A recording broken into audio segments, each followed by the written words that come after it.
अखण्डमण्डलाकारं व्याप्तं येन चराचरं तत्पदं दर्शितं येन तस्मै श्रीगुरवे नमः।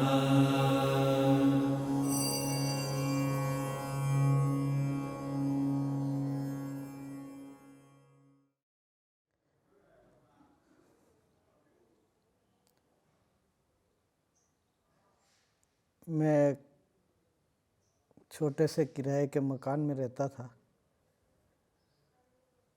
और मेरा जीवन पहले बचपना था, 20 साल की एज थी।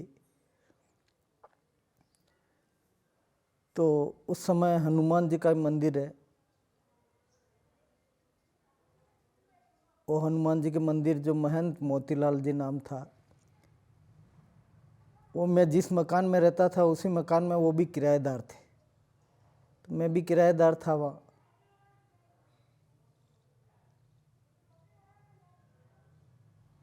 वह किराएदार था तो वो कहते थे हनुमान जी के मंदिर आ जाओ, सेवा पूजा करो, अच्छा रहेगा। तो मैंने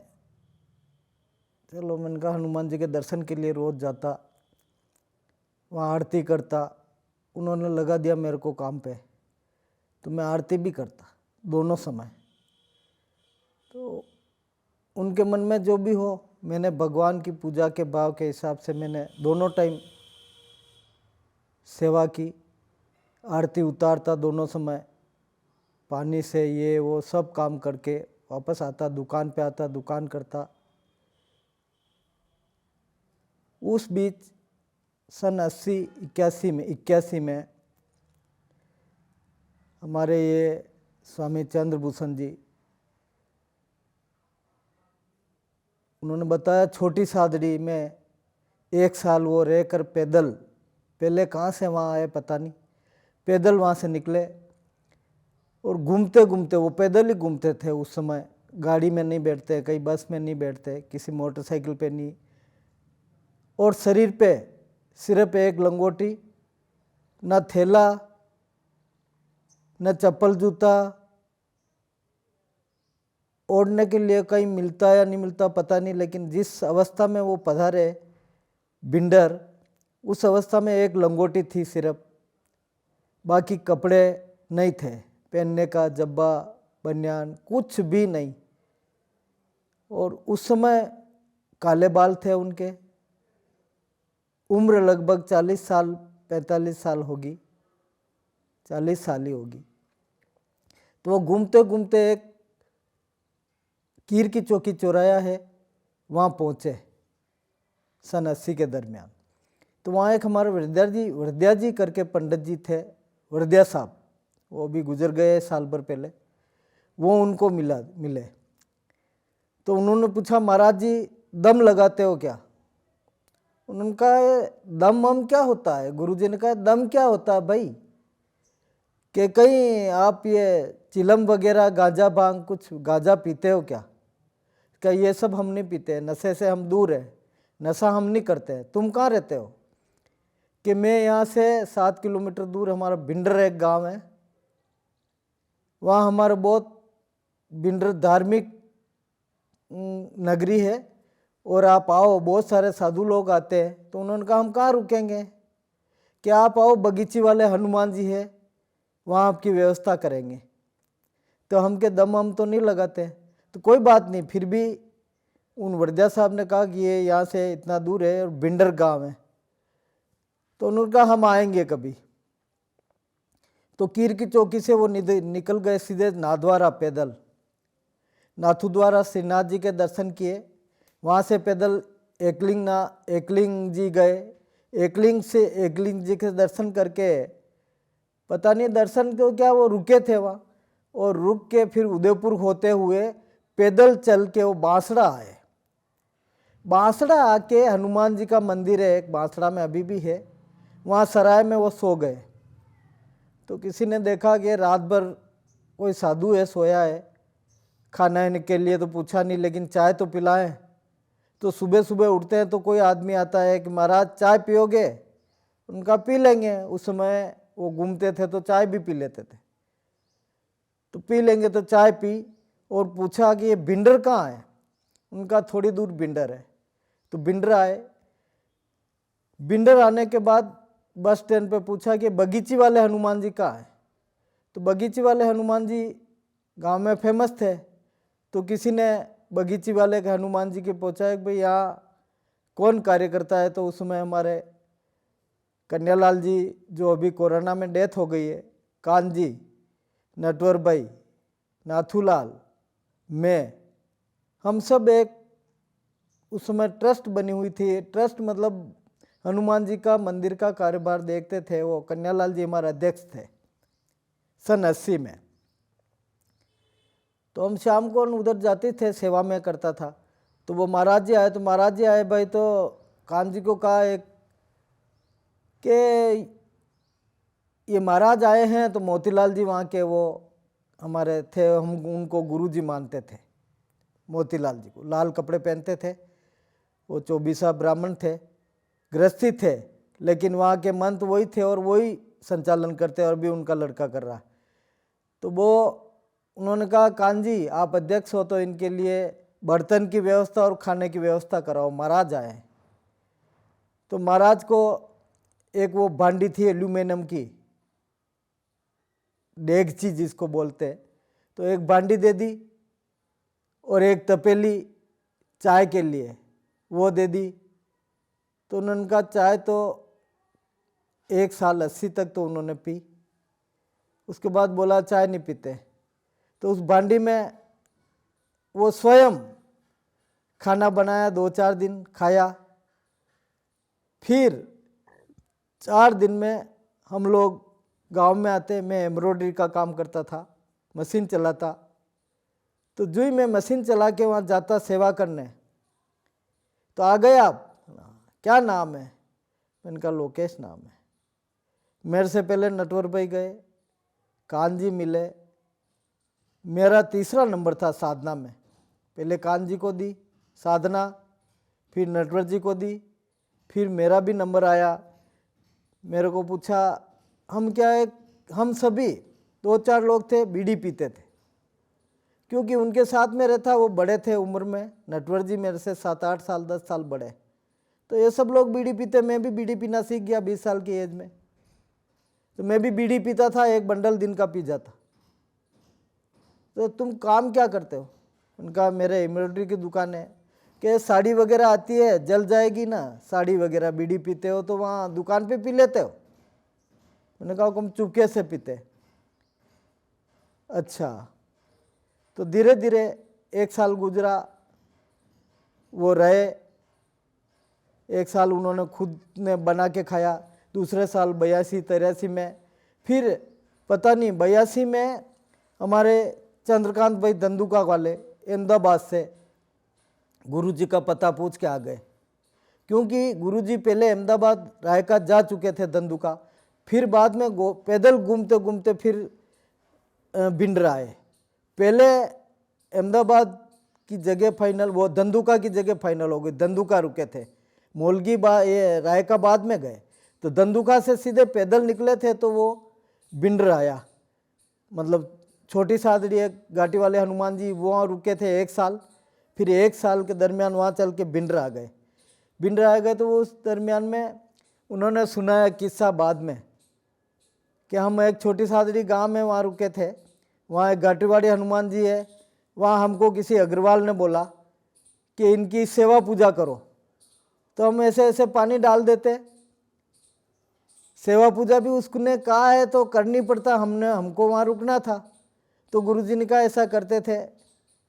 फिर वो अग्रवाल आया और वह सोने की जगह नहीं थी, छोटी मंदिर है, तो वहाँ एक पेड़ है, उस पेड़ के नीचे वो सो जाते एक बोरी डाल के, शायद बिस्तर। वहाँ गावड़ा है, छोटी सादड़ी 2 किलोमीटर, एक छोटा ये आदिवासी गांव है, छोटा एक गार मकान वहाँ, एक वहाँ ऐसा कल आपको देखने में मिलेगा। तो वहाँ वो अग्रवाल आते तो देखते बोरी उठा के, तो नीचे सांप एक दिन मरा हुआ मिला, एक दिन बिच्छू मरा हुआ मिला। इस तरह से वो जानवर देख के डर गया कि ये कोई न कोई साधारण प्राणी नहीं है, ये रात में बिच्छू काटते हैं तो भी जिंदे हैं और सांप काटते हैं तो भी जिंदे हैं। इसका मतलब ये कोई न कोई बहुत बड़े पुरुष, कोई भगवान का रूप है और यहाँ आया है। और फिर धीरे धीरे दूसरे साल में गुरुजी ने, एक पंडित आए, वो वहाँ पाठ पूजा करते थे, हमारे भिंडर के माने हुए ज्योतिष थे, मोहन जी ज्योतिष नाम था उनका। तो वो पाठ करते थे, माला फेरते। तो मैं वहाँ दिन में एक दो बार तो चले ही जाता। तो पाठ पूजा करते थे तो हमारे एक सोनी जी है, भगवती लाल जी सोनी, बत्ता सोना कहता, सोनी कहते हैं उसको। उनका भाई एक था शिवजी नेताजी बड़े, वो भी शांत हो गए, बत्ता गुजर गया, बलजी गुजर गए, सब चले गए अभी। तो वो वहाँ माला फेराते थे, वो सोनी थे। तो वो कहते थे सोनी भगत आ गए, तुम्हारे मोहन जी माला फेर रहे। तो माला फेराते, उसमें मोहन जी माला फेरते जाते, बोलते, खाना बनाते थे कोई दूसरा पंडित, तो वो बोलते चूरमा बाटी। माला फेरते फेरते कहते अरे घी ज़्यादा डालना रे, अरे शक्कर इतनी डालना रे। तो महाराज जी ने कहा, महाराज जी माला पूरी हो गई, इधर आओ। तो बुलाए उनको अंदर, बुला के बैठो, क्या आप माला फेरते हो, पैसा लेते हो क्या, किसकी माला जप रहे हो कि ये फला सोनी जी की। तो अरे तुम्हारा मन ये माला फेरने में लगता है, उस अगले आदमी से पैसा ले रहे हो, फिर भी माला फेरते फेरते बोल रहे हो लड्डू अच्छे बनाना, घी इतना डालना, बाटी अच्छी बनाना। तुम्हारा माला फेरने में मन है या घी खाने में या ये लड्डू बाटी खाने में मन है? आप इस तरह का अगला आदमी का पैसा ले रहे हो, तो माला तो कम से कम मन से फेरो, ये माला फेरते हो तो क्यों बोल रहे हो? तो उनको बुरा लगा कि यार ये तो कोई न कोई। फिर उन्होंने कहा आप ज्योतिष हो, तो कौन सा ज्योतिष हो, आप आओ शाम को 8 बजे। तो उनका ये तारे गिन रहे हो, ये शोर मंडल दिख रहा है आपको, इसमें आपको गणित आती है, बैठो हम बताते। तो उन्होंने सौर मंडल और जितना भी ये ग्रह है उनके बारे में बोलना शुरू किया। तो उनको 2 घंटे लग गए और ज्योतिष जी पैर में गिर के चले गए, जो महीना 2 महीना वहाँ वापस नहीं आए माला फेरने के लिए, कहीं दूसरी जगह माला फेरी। तो महाराज ने कहा हम जो बोलते हैं तो हमको साधना दी, हम जो दिन में चर्चा करते, नटवर भाई, कान जी, मैं दुकान पे मेरे आते, मैं एम्ब्रॉयडरी का काम करता था, हम बोलते हैं कि यार ये साधु महात्मा तो बड़े तेज है, अपन यहाँ बीड़ी पीते हैं वहाँ बता देते, और अपन यहाँ कुछ बोल रहे हैं तो वो भी जाके वो बोल देते तुमने दिन में ये क्यों शब्द क्यों बोला हमारे लिए, तुमने दिन में ये चर्चा की कि नहीं की, कि हमने की साहब। तो हमको और दिमाग खराब हो जाता है, हम जो यहाँ बोल रहे हैं तो एक भी बात बोल के जाता, तो आपस में बात करना ही बंद कर दिया कि वो शाम को वहाँ बोलेगा वापस जाके कि अरे तुमने तो आज दिन में ये बात की, तो वो हम कर बात दिन में पकड़ लेते, कोई भी बात बोल के जाते। ऐसे तो बहुत सारे नटवर जी है, कान जी है, सबके साथ उन्होंने कहा तुम दिन में ये काम किए। 84 में हम रेड्डी गए थे मध्य प्रदेश, वहाँ नदी के किनारे आश्रम है, और आश्रम उस समय केलू का बना हुआ कच्चा था। तो नदी पानी इतना गिरता था, हम बारिश में गए जन्माष्टमी पे, तो बारिश में इतनी बारिश होती है, 50 इंच बारिश उधर उस समय होती थी लगभग 84 में। तो उस समय हम गए तो 3 दिन तक पानी, हम गए पहुँचे जन्माष्टमी के दिन शाम को, तो परेशान होके गए, फिर जाके वहाँ पता किया तो 3 दिन से आश्रम का रास्ता बंद है, पानी इतना है कि नदी का पानी गांव में आया हुआ है। तो गांव में पानी आया तो हम बैठे बैठे पूरी रात निकाली, खाना नहीं खाया था, व्रत थे, उपवास था।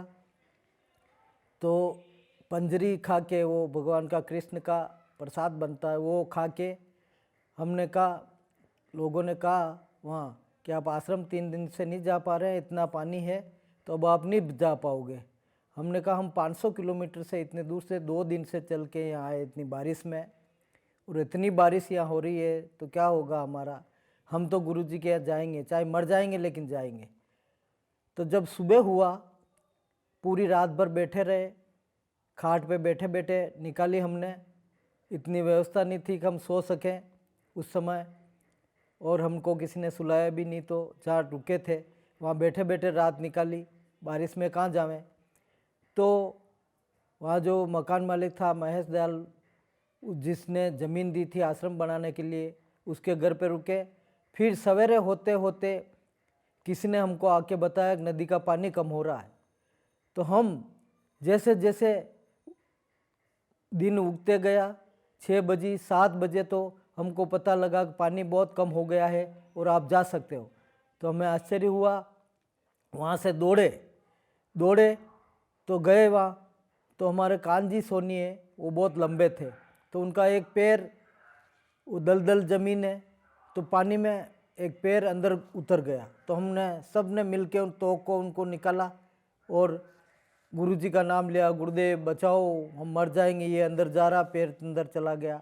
तो निकाला और जैसे तैसे घुटने तक पानी रह गया नदी में, और हम अंदर चले गए, रोग आश्रम पे पहुँचे। तो आश्रम पे 3 दिन का खाना गुरुदेव ने पहले ही बारिश से पहले मंगवा रखा था, और उनको हमने ना तो सूचना दी, ना उस समय टेलीफोन था, कुछ भी नहीं था, लेकिन उनको पता हो जाता है कि कौन लोग आने वाले हैं, कौन क्या कर रहा है, उनके साधकों का उनको पता था। गुरु शिष्य का हमारा इतना नाता कि वो हमारे दिल की बात को जान जाते थे, और उन्होंने समझ लिया कि वो लोग राजस्थान से आ रहे हैं, तो ये लोग दाल बाटी खाते, चूरमा खाते। तो एक इतना बारिश में भी एक आलिया जिसको बोलते हैं आलमारी, उसमें कंडे भर रखे थे और वो कंडे सूखे थे, और हमने वहाँ 3 दिन रुके। 3 दिन का सामान था, सब्जी थी, सब कुछ थे। 3 दिन तक अब जो ही आश्रम पे पहुँचे, वापस नदी पूरा आ गई, और पानी 3 दिन तक हम रुके, वहाँ तक पानी बराबर रहा। फिर कन्यालाल जी हमारे के 3 दिन हो गए, गुरुजी हमको वापस जाना है, और वो रोने लगे। गुरुजी ने कहा देखो हम तो आपको रोक नहीं रहे, 3 दिन हो गए तुम आए, तब से पहले भी पानी था, तो तुम लोग आ गए उधर से, तो इस नदी ने आने दिया, और जाना है तो वापस नदी जाने दे, तो नदी को जाके बोलो। तो नदी में थोड़ा पानी कम हुआ, हम गए, हमने हाथ जोड़ के बोला कि मैया हमको वापस राजस्थान जाना है, आप जाने दो और पानी कम कर दो। तो ऐसा कहने पर हमने बोला, गुरुजी ने कहा और हमने बोला पानी कम हो गया, उन्होंने कहा जल्दी निकल जाओ। तो 1 घंटे में तैयार होके खाना वाना बना के ले लिया था साथ में, और हम वहाँ से भागे। तो हम दौड़ते दौड़ते रेटी गांव में आके फिर वहाँ रुके, फिर नदी पूरा गई, और फिर देखते देखते हाँ नदी के उस पार गए तो एक टाइगर वहाँ था, जिसको टाइगर बोलते थे गुरुजी, कुत्ता था। तो कुत्ता को बोला जाओ इनको छोड़ के आओ नदी के वो पार। तो कुत्ता साथ में आया हमारे, हम निकल गए, उस पार गए और नदी फूल आ गई। तो कुत्ता देखते हैं क्या, हम तो निकल गए दौड़ के, नदी पूरा आई, जितने जितने घुटने घुटने पानी, फिर बढ़ती गई, तो कुत्ता उधर रह गया। तो फिर कुत्ता तैर के हमारे पास आया, हमारे पास चक्कर लगाए, गुरुजी उस पार खड़े हाथ हिला रहे कि आप लोग चले जाओ, आप लोग चले जाओ। तो हम चले गए, और कुत्ता वापस तिरछा तैर के वापस चला गया। वो टाइगर था, वो एकादशी भी करता था। एकादशी के दिन वो कुत्ता कोई रोटी देते गुरुजी तो छिपा देता था, वहाँ पेड़ पौधे बहुत थे तो वहाँ छुपा देता और खाता नहीं था। इस तरह से गुरुजी के साथ हमारे ये साधना पूजा हम करते हैं। तो इतना गुरुजी का वो था हमारे साथ हमारे ऊपर आशीर्वाद की, जो कहते वो वास्तव में हमारे साथ इतना गुरुदेव ने कृपा की है, ये कृपा की, और उन्होंने हमको इंसान बनाया, और इस रास्ते पे आध्यात्मिक उन्नति अंदर से इतना सब कुछ ज्ञान दिया, और सब कुछ सबके इतर प्रेम स्नेह रहा।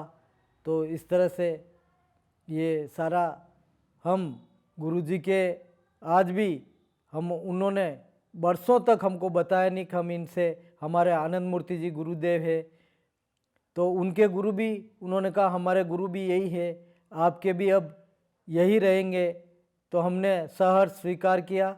2002 में उन्होंने शरीर छोड़ दिया, फिर भी हम आज दिन तक उनके आदेशानुसार साधना पूजा करते हैं, चल रहे हैं, और उनका आशीर्वाद बना हुआ है। और उनके यानी सही इस मार्ग, आनंद मार्ग की जो पद्धति है, उसी से ये साधना पद्धति आध्यात्मिक हम मेडिटेशन करते हैं, और उनसे आध्यात्मिक, शारीरिक और मानसिक सभी तरह की उन्नति, इससे ऊर्जा मिलती है और उन्नति हो रही है। और जो भी हमारा उद्देश्य है, हर मानव को, मानव भाई भाई, तो हम सभी मनुष्य एक लक्ष्य पे और चले और ईश्वर प्राप्ति के लिए सभी साधना पूजा करें और इसी लाइन में चले। आध्यात्मिक सात्विक आहार ले, सभी खान पान साफ रखें और इसी तरह से चलते रहें। मनुष्य इस जीवन में उन्नति कर सके, इस पथ पर चलकर अपना आत्ममोक्षम कर सके, जगत का हित, हमारा उद्देश्य ही है आत्मोक्षम जगत हिताय चे, जगत का हित करना और आत्मा का मोक्ष हो, ऐसा हमारा उद्देश्य है। तो ये चाहते वैसा, ये खुद भगवान हमारे चंद्रभूषण जी खुद ईश्वर का रूप थे, जैसा चाहते। किसी ने इनको बोला कि अब बिंडर से हम, उन्होंने कहा हम नहीं बिंडर बसा देंगे, ये बोला। किसी ने कहा बिंडर से निकाल देंगे यहाँ से, ये मंत्री और आप इनसे टक्कर ले रहे हो। उनका हम बिंडर से ऐसी बिंडर नहीं बना देते हैं एक दिन में, एक रात में, आप क्या समझ रहे हो? ऐसी बिंडर तो हम रोज बना सकते हैं। इसलिए बिंडर की वो चाहते, उस समय कहते भाई बारिश करना, बारिश होती थी, वो चाहते तालाब बनना चाहिए, तालाब बढ़ता था। ये बिंडर के कल्याण के लिए हम काम कर रहे हैं, इसलिए हमारी चिंता आप मत करो, और हम किसी से नहीं डरते हैं। तो वो वास्तव में जीवन में किसी से डरे नहीं, ऐसे जंगल में वो डट के रहते थे, और बहुत सारे लोग उनको कई रूपों में देखते थे। तो इस तरह से मैं वहाँ, मेरे को सब्जी खरीदने से, ज्ञान से लेकर, सब्जी बनाने से लेकर, ये व्यावहारिक ज्ञान से लेकर, बात करने का तजुर्बा लेकर, सारी चीज़ें उन्होंने मेरे को ज्ञान के माध्यम से, साधना के माध्यम से मेरे को मिली है। मैं आसन भी करता, साधना करता, वही आज मेरा, वही सब कृपा रही है।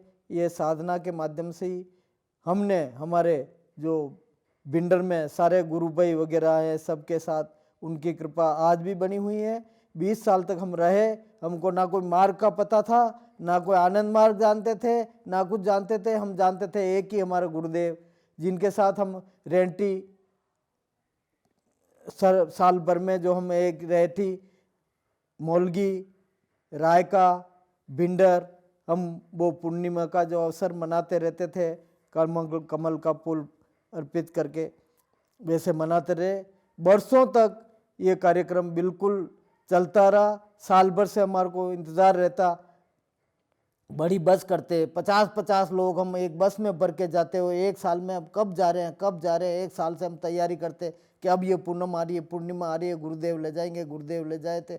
वो उत्साह, वो जुनून, वो सबके साथ इतना प्यार प्रेम, वो हमारे साथ चलते, गाड़ी में आगे बैठ के गुरुजी चलते, कार में भी मैं उनके साथ जाता। तो मेरे को, मेरे शरीर के माध्यम से, मैं इतना उपयुक्त तो नहीं था, फिर भी उन्होंने मेरे को बनाया, और मेरे और हमारे सब के लिए उन्होंने साधना, आध्यात्मिक ज्ञान जो दिया, ये जो रास्ता दिया, ये किसी भी विज्ञान से लेके कोई भी, किसी के भी पास में ये पद्धति, ये उन्नति, ये मोक्ष का मार्ग कोई ने नहीं बताया, और उन्होंने बता के हमका, हमारा कल्याण किया।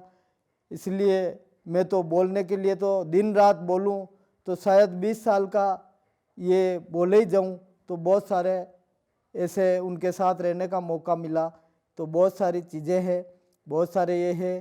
तो सभी, मैं सब तरह से उन्होंने हमारे कल्याण के लिए सजा दी, या हमको प्यार दिया, जो भी दिया हमारे कल्याण के लिए दिया। और वो आज भी मैं ये मानता हूँ वो शरीर में है और रहेंगे, और यही मेरे साथ उनकी कृपा रही है। ये कृपा आगे भी बनी रहेगी। धन्यवाद।